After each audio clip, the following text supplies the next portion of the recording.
Hello दोस्तों, look up study में स्वागत है। तो आज से हम लोग बिहार विधानसभा के लिए जो एएसओ की वैकेंसी निकली थी असिस्टेंट और डीओ के लिए, उसके प्रैक्टिस सेट को सॉल्व करने से पहले हम लोग प्रीवियस ईयर को सॉल्व करेंगे। प्रीवियस ईयर जब पूरा हो जाएगा तो हम लोग प्रैक्टिस सेट को सॉल्व करेंगे। तो आज पहला दिन है और आज हम इसमें जो प्रीवियस ईयर का क्वेश्चन है 2023 का, उसको सॉल्व करेंगे। उसके बाद नेक्स्ट डेट से आपको प्रैक्टिस सेट सॉल्व किया जाएगा। तो आज प्रीवियस ईयर को सॉल्व करते हैं। तो चलिए आइए देखते हैं पहला क्वेश्चन क्या है। पहला क्वेश्चन है, निम्नलिखित में से कौन सा एक लेगून झील नहीं है? पेरियार, चिल्का, पुलिकट, अष्टमुदी झील। आपको बताना है कि इनमें से कौन सा लेगून झील नहीं है। चिल्का झील उड़ीसा में है। पुलिकट झील पुलिकट झील, अष्टमुडी झील, पेरियार झील। आपको बताएं इनमें से कौन लेगून नहीं है। आपको बता दें हम कि अष्टमुदी झील जो है आपको लेगून झील है। चिल्का झील भी लेगून झील है, उड़ीसा में है। पेरियार केरल में है। ये आपका जो है लेगून झील नहीं है। तो पेरियार जो है लेगून झील नहीं है। इसका आंसर 1। सेकेंड क्वेश्चन क्या है? नेताजी सुभाष चंद्र बोस ने 1943 में आज़ाद भारत की सरकार के गठन की घोषणा कहाँ किया था? तो सुभाष चंद्र बोस जी ने 1943 में आज़ाद भारत की घोषणा कहाँ किया था? जब जर्मनी से आए थे सिंगापुर, उसी के दौरान 43 में आज़ाद भारत सरकार की घोषणा की थी सिंगापुर में। ठीक है, नेक्स्ट क्वेश्चन क्या है? निम्नलिखित में से कौन सा अक्षांश अंडमान द्वीप समूह को निकोबार द्वीप समूह से अलग करता है? 8 डिग्री, 10 डिग्री, 12 डिग्री, 13 डिग्री। तो 8 डिग्री जो चैनल है आपको वो अलग करता है आपको मालदीव तथा मिनकाई को। 9 डिग्री अलग करता है मिनकाई तथा लक्षद्वीप को, और 10 डिग्री अंडमान द्वीप को तथा कार निकोबार द्वीप को। तो इसका आंसर हो जाएगा 10 डिग्री। 10 डिग्री किसको अलग करता है? अंडमान द्वीप को निकोबार द्वीप समूह से। 8 डिग्री चैनल मालदीव मिनकाई को अलग करता है। 9 डिग्री चैनल मिनकाई तथा लक्षद्वीप को अलग करता है। क्वेश्चन नंबर 4, इनमें से कौन से प्रधानमंत्री द्वारा अफ्रीकी एशिया के एकजुटता को भारत के विदेश नीति के केंद्रीय तत्व के रूप में आरंभ किया? सिंपल सा क्वेश्चन है कि कौन से प्रधानमंत्री थे जो अफ्रीका एशिया को एकजुटता के लिए विदेश नीति के रूप में आरंभ किया? तो मनमोहन सिंह, नरेंद्र मोदी, जवाहरलाल नेहरू, IK गुजराल। तो इसके लिए जवाहरलाल नेहरू साहब थे। 4 का आंसर 3। क्वेश्चन नंबर 5, इनमें से किस निकाय द्वारा प्रधानमंत्री राष्ट्रीय राहत कोष संचालित किया जाता है? तो प्रधानमंत्री राष्ट्रीय राहत कोष संचालित किया जाता है इनमें से किसके द्वारा? प्रधानमंत्री कार्यालय, राष्ट्रीय आपदा प्रबंधन प्राधिकरण, राष्ट्रीय विकास परिषद, वित्त मंत्रालय।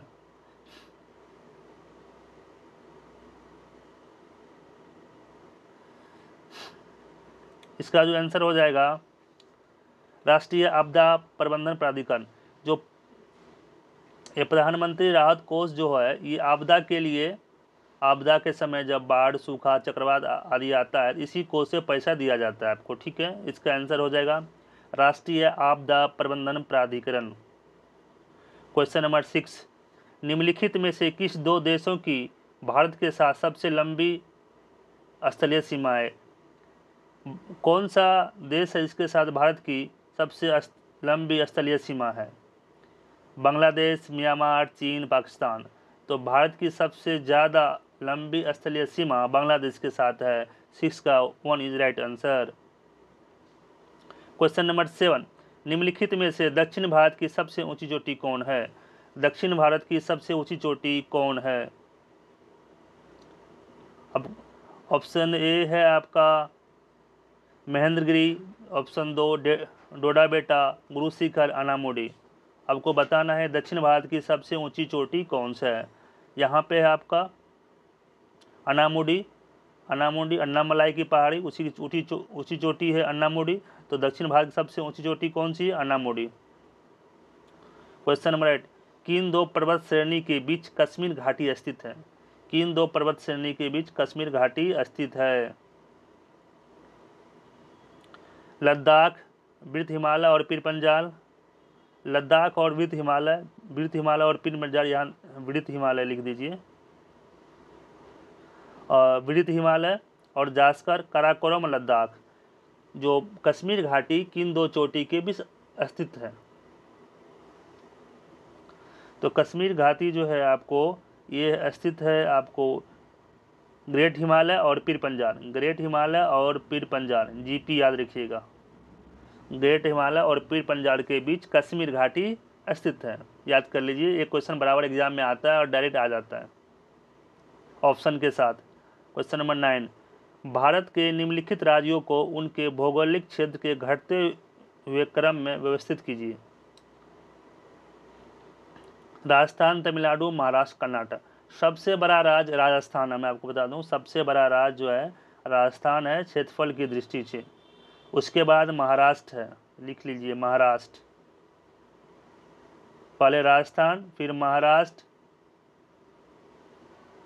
नहीं पहले राजस्थान फिर मध्य प्रदेश फिर महाराष्ट्र फिर यूपी फिर गुजरात फिर कर्नाटक देन तमिलनाडु। तो इसका आंसर क्या हो जाएगा? ACDB। इसके आधार पर पहले राजस्थान हो जाएगा, उसके बाद महाराष्ट्र हो जाएगा और फिर कर्नाटक, क्योंकि तमिलनाडु बाद में है। तो ACDB इसका आंसर हो जाएगा 9 का 3।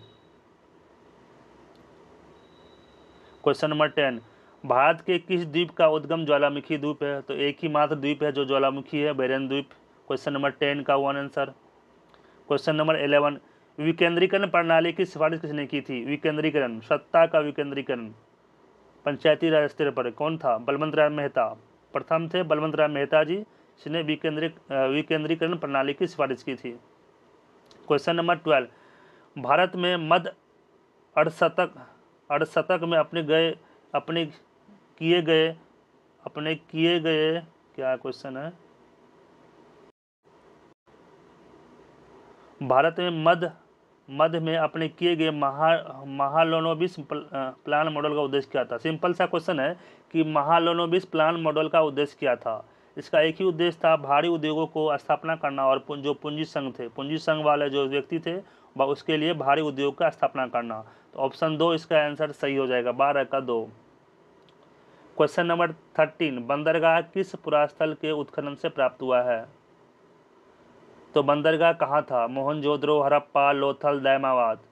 तो बंदरगाह जो था लोथल से प्राप्त हुआ है, गोदीवारा बंदरगाह लोथल से। 13 का 3। नगरीकरण में किस धातु का प्रमुख योगदान था? आपको पता होना चाहिए कि नगरीकरण जब स्टार्ट हुआ तब तक जो है आपको लोहे की खोज से नगरीकरण प्रारंभ स्टार्ट हो गया। तो नगरीकरण में किस धातु का प्रमुख योगदान था? तो लोहा का जब खोज स्टार्ट हुआ, खोजा गया, उसके बाद से नगरीकरण में इसका योगदान बढ़ गया। तो 14 का सी नहीं, 4 आंसर डी हो जाएगा। 15, भारत में कोई कृषि योग्य भूमि जिसे 1 वर्ष से अधिक लेकिन 5 वर्ष से कम अवधि के लिए आकृष्ट बिना जोत छोड़ दिया जाता है, क्या कहलाता है? सिंपल सा क्वेश्चन है कि भारत में ऐसा कौन सा भूमि है जिसको हम 5 वर्ष से कम के लिए जोत भूमि है लेकिन 5 वर्ष से उसको जोता नहीं गया है, तो उसको कौन सा भूमि बोलेंगे? उसके लिए बोलते हैं हम चालू प्रतिभूमि से इतर प्रतिभूमि। वर्तमान में चल रहा है उसको चालू प्रतिभूमि बोलते हैं। तो इसका आंसर हो जाएगा 3, चालू प्रतिभूमि से इतर प्रतिभूमि। नेक्स्ट क्वेश्चन, निम्नलिखित कथनों पर मूल अधिकार और निर्देशक तत्वों के संदर्भ में विचार कीजिए। पहला है, संविधान लोगों की मूल अधिकार देता है परंतु निर्देशक तत्व सरकार के लिए है। यहाँ पे हाई ऑप्शन हो जाएगा।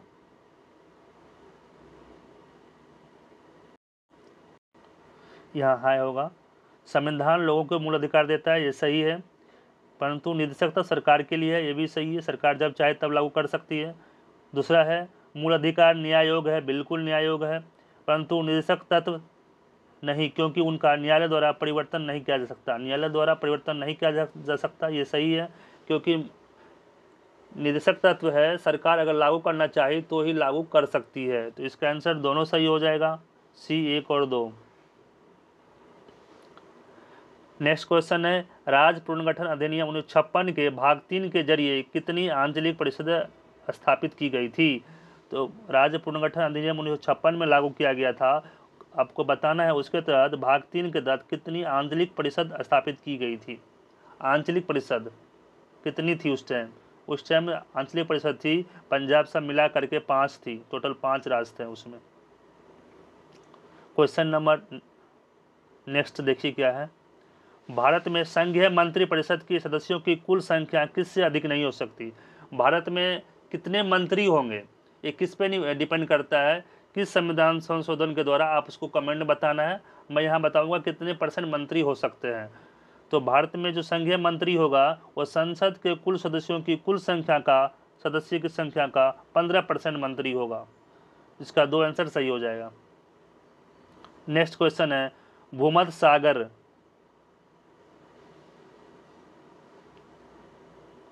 भूमध्य सागरीय जलवायु का सर्वाधिक स्पष्ट अभिलक्षण निम्नलिखित में से कौन सा है? जो भूमध्य सागरीय जलवायु होता है उसका क्या लक्षण है? भूमध्य सागर है, इक्वेटर के बीच का ये जो है एरिया है, इसमें क्या होगा? ग्रीष्म ऋतु, ग्रीष्म होगा हमेशा, ग्रीष्म भी होता है और ग्रीष्म के साथ साथ शुष्क होता है। तो इसका आंसर 2 हो जाएगा, शुष्क और ग्रीष्म। नेक्स्ट, जिमी वेल्स किसका संस्थापक है? आपको बताना है जिमी वेल्स किसका संस्थापक है। Jimmy Jimmy Jimmy Jimmy Jimmy Wikipedia, Jimmy Wikipedia, Jimmy Wales Wikipedia. NCC का आदर्श वर्ष वाक्य क्या है? आपको बताना है कि एनसीसी जो है उसका आदर्श वाक्य क्या है। एनसीसी का आदर्श वाक्य है एकता अनुशासन, एकता और अनुशासन। भारत में 21 मई का दिन किस रूप में मनाया जाता है? 21 मई का दिन किस रूप में मनाया जाता है? 21 मई को मनाया जाता है राष्ट्रीय आतंकवाद विरोधी दिवस। D is right answer 4। World economic outlook report कौन जारी करता है? वर्ल्ड इकोनॉमिक आउटलुक रिपोर्ट कौन जारी करता है? विश्व बैंक, मुद्रा कोष को बोल सकते हैं, IMF, एशिया ADB बैंक, अंतर्राष्ट्रीय मजदूर संघ। इसको जारी करता है अंतर्राष्ट्रीय मुद्रा कोष। वर्ल्ड इकोनॉमिक आउटलुक रिपोर्ट को IMF जारी करता है। नेक्स्ट क्वेश्चन है, रेगुलेटिंग एक्ट किस वर्ष पारित किया गया था? बहुत इजी क्वेश्चन है बच्चे वाला। रेगुलेटिंग एक्ट कब पारित किया गया था? 1773। गुरु नानक ने अपना उत्तराधिकारी किसे नियुक्त किया? हिस्ट्री है, गुरु नानक ने अंग दान कर दिया, तो इसका हो गया गुरु अंगद। गुरु नानक ने अपना उत्तराधिकारी गुरु अंगद को नियुक्त किया था। गुरु नानक ने अंग दान कर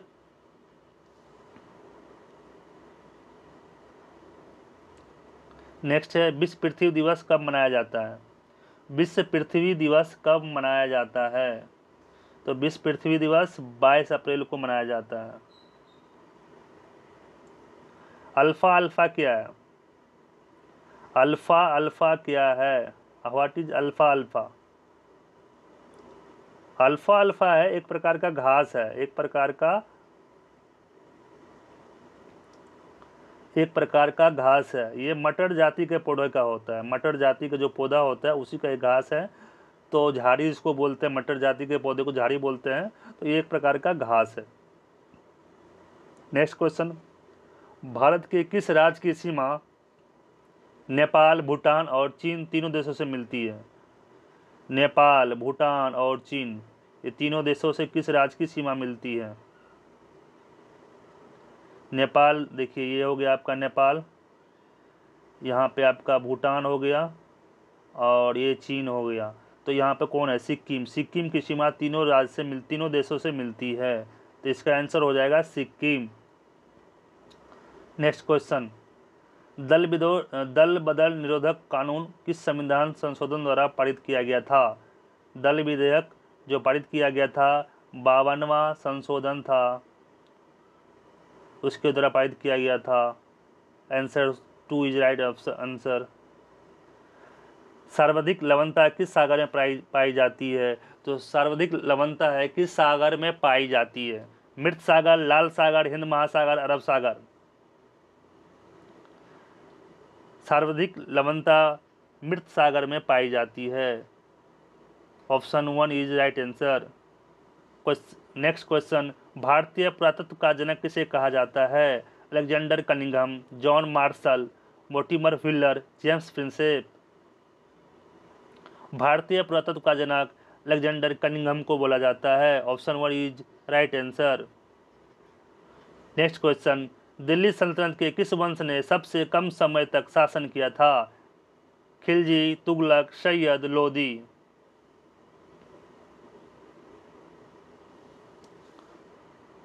सबसे कम समय तक शासन करने वाला जो वंश था वो था खिलजी वंश। सबसे ज़्यादा समय तक शासन करने वाला वंश कौन है? ये है आपका लोदी वंश।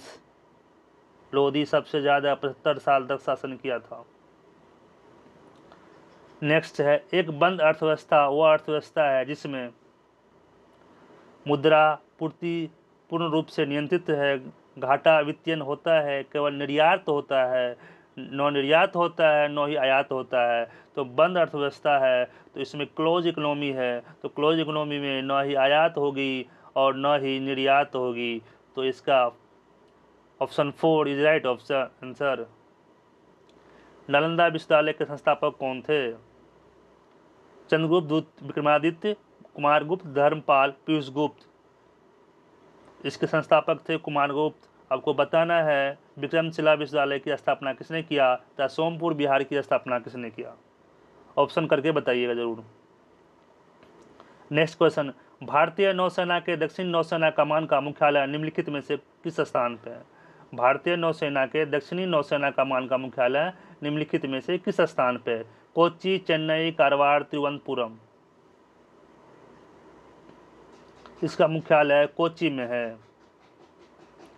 बिहार प्रांतीय किसान सभा का गठन किसने किया? बिहार प्रांतीय किसान सभा का गठन किसने किया? स्वामी सहजानंद सरस्वती, रामसुंदर सिंह, गंगा शरण सिंह, रामानंद मिश्रा। तो बिहार प्रांतीय किसान सभा का गठन स्वामी सहजानंद सरस्वती जी ने किया था। निम्नलिखित में से कौन सी पर्वत श्रृंखला नर्मदा और ताप्ती नदी के बीच जल विभाजक का काम करती है? कौन सी पर्वत श्रृंखला है जो नर्मदा और ताप्ती नदी के बीच, ताप्ती यहाँ है, नर्मदा यहाँ है, नर्मदा और ताप्ती नदी के बीच जल विभाजक का काम करती है? तो ये है विंध्याचल श्रृंखला। ठीक है, इसके नीचे ताप्ती नदी, ऊपर नर्मदा नदी, दोनों के बीच होती है। कहा जाता है कि ये विंध्याचल पर्वत जो है जो दक्षिण भारत को उत्तर भारत से अलग करती है। तो option 4 is right answer. Next, पहली बार किस महिला को ज्ञानपीठ पुरस्कार मिला था? पहली बार किस महिला को ज्ञानपीठ पुरस्कार मिला था? अमृता प्रीतम, आशापूर्णा देवी, महादेवी वर्मा, महाश्वेता देवी। इसको मिला था आशापूर्णा देवी, ये शायद बंगाल से है। 2022 के लिए साहित्य का नोबेल पुरस्कार किसे प्रदान किया गया? 2022 के लिए साहित्य का नोबेल पुरस्कार जो है एनी एनॉक्स को दिया गया। तब याद कर लीजिए कि नेक्स्ट एग्जाम में ये आपका साहित्य नोबेल पुरस्कार पूछा जाएगा। नोबेल पुरस्कार आप पढ़ लीजिएगा करेंट के तौर पे। नेक्स्ट क्वेश्चन क्या है? वाष्पीकरण की दर बढ़ जाती है, कब बढ़ जाती है? वाष्पीकरण की दर कब बढ़ जाती है? वाष्पीकरण की दर जो बढ़ती है जब इसका पृष्ठ का क्षेत्रफल ज़्यादा हो। जितना एरिया पृष्ठ का क्षेत्रफल होगा, इसलिए कपड़ा जब हम सुखाते हैं तो मम्मी पापा बोलते हैं कपड़ा को फैलाओ, जितना ज़्यादा फैलाओगे उस क्षेत्रफल बढ़ जाएगा, और क्षेत्रफल बढ़ेगा तो वाष्पीकरण की दर बढ़ जाती है। तो इसका आंसर क्या हो जाएगा? पृष्ठ क्षेत्रफल में वृद्धि होने के कारण। नेक्स्ट क्वेश्चन है, निम्नलिखित में से कौन सा एक परमाणुक है? ये डायरेक्ट क्वेश्चन है, बार बार एग्जाम में आता है। कौन सा एक परमाणुक है? मोनोमोर्टिक होता है इसका इंग्लिश, मोनोमोर्टिक्स। तो हो जाएगा इसका आंसर हीलियम, इसका आंसर होता है। नेक्स्ट है, जब सावन का यूज करते हैं हम तो उसके लिए आपको साबुन का जो विलयन होता है उस विलयन में विलयन धुंधला दिखाई देता है। इस तथ्य का कारण यह है कि साबुन किसका मिसेल है। तो साबुन का जो विलयन होता है वो धुंधला दिखाई देता है, उसको देखते हैं तो इसमें क्या होता है, स्कैटरिंग होता है, लाइट का स्कैटरिंग होता है, यानी कि प्रकीर्णन होता है। इसका आंसर 2 हो जाएगा। नेक्स्ट क्वेश्चन है, निम्नलिखित में से कौन सा एक जंतु कोशिका में नहीं पाया जाता है। तो जंतु कोशिका में एक ही है, सेलवाल। सेलवाल नहीं पाया जाता है, 4 आंसर इसका हो जाएगा। नेक्स्ट क्वेश्चन है, स्तनधारी नाइट्रोजन को किस रूप में उत्सर्जित करते हैं। जो स्तनधारी है नाइट्रोजन को किस रूप में उत्सर्जित करते हैं, अमोनिया, यूरिया, यूरिक एसिड, इनमें से सभी। आपको बताना है कमेंट करके कि जो नाइट्रोजन का खेत में नाइट्रोजन किस रूप में प्रयुक्त होता है। पौधा नाइट्रोजन को किस रूप में प्रयुक्त करता है खेत में। इसका आंसर हो जाएगा इनमें से सभी, ammonia, uric acid and urea, तीनों हो जाएगा इसका आंसर डी। द्रव बूंद की संकुचित होकर, कोई ड्रॉपलेट है वाटर का, संकुचित होकर न्यूनतम छेद घेरने की प्रवृत्ति क्या कारण है। न्यूनतम छेद घेरने की प्रवृत्ति कारण है उसका सरफेस टेंशन, यानी कि पृष्ठ तनाव। 1 is right answer. Next question है, निम्नलिखित में से कौन एक सदिश राशि है। देखिए फिजिक्स में आपको सदिश राशि पूछा, सिंपल क्वेश्चन पूछ रहा है तो सिंपल है, ये तीनों नहीं है, समवेग है। इसका 1 इज राइट आंसर हो जाएगा। 27 में जो बिहार विधानसभा का एग्जाम हुआ था उसमें जीके जीएस का जो क्वेश्चन था उस सारे को इसमें मैंने रखा है। पीडीएफ के रूप में नहीं लाया क्योंकि पीडीएफ को पढ़ने में आसानी नहीं होती, क्लियर नहीं होता है पीडीएफ, इसलिए मैंने इसको पीपीटी फॉर्म में कन्वर्ट करके आप लोग के बीच लाया हूँ। तो नेक्स्ट में भी हम लोग प्रीवियस ईयर को ही देखेंगे, उसके बाद प्रैक्टिस सेट स्टार्ट करेंगे क्योंकि बिहार विधानसभा एसओ का एग्ज़ाम 1 महीने के अंदर हो जाएगा। होपफुली मार्च के लास्ट तक एग्ज़ाम होने की चांस है। तो ये था प्रीवियस ईयर बिहार विधानसभा का। इसी प्रकार के वीडियो देखने के लिए लाइक एंड सब्सक्राइब कीजिए लोको स्टडी को। धन्यवाद।